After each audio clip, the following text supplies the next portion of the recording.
oggi sarà un giorno speciale per tutti quanti, perché oggi i protagonisti non siamo solo noi, ma è tutta Lipsia intera.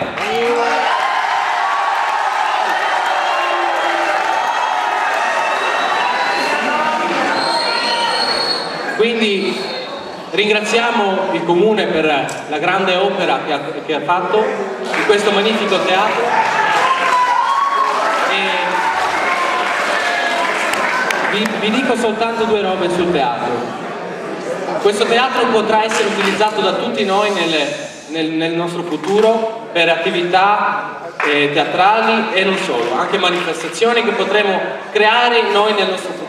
Luigi Russolo fu un artista che è nato a Portogruaro nel 1885, lasciò il segno soprattutto come pittore e musicista e futurista. Sua è l'intenzione di un nuovo mondo sonoro nel quale il rumore si fa musica e che venne concretizzata con l'invenzione dell'intonazione. Ora vi presenteremo un ex alunno dell'Ipsia, lui è il DJ Romeo, un applauso. Passo la parola a Romeo. Ciao a tutti, sono un ex studente di questa scuola, sono uscito da qui circa 10 anni fa e oggi vi farò sentire questo strumento abbastanza raro che si chiama theremin.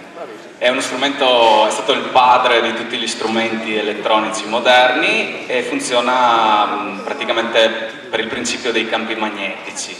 Avvicinando la mia mano all'antenna, aspetta che la abbasso, all'antenna quella verticale produco un suono.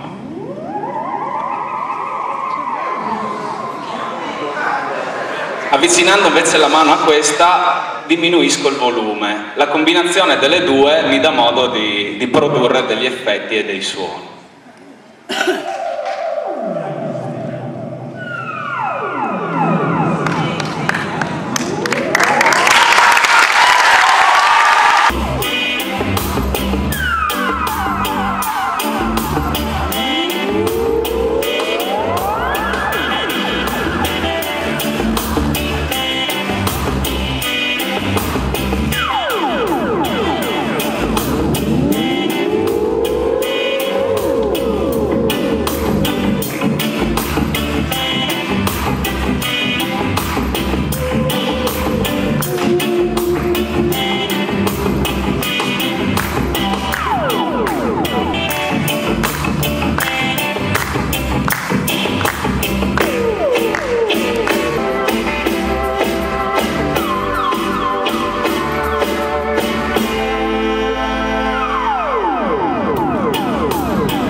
È stata realizzata espresso la mostra del workwear tenutisi a Firenze lo scorso febbraio. È stato spiegato da esperti del mondo del lavoro e della moda come si uniscono per progettare un abbigliamento consono ai dispositivi di sicurezza sul lavoro. Basta pensare alle numerose industrie tessile e di abbigliamento che sperimentano tecniche nuove per i filati, creando tessuti resistenti e delle particolari caratteristiche. La moda risente di questa influenza e molti stilisti negli ultimi anni si sono ispirati alle tute spaziali, alle divise dei pompieri e alle tute metalliche e ai paracaduti per creare oggetti unici che ancora oggi donano originalità e alle loro splendide collezioni.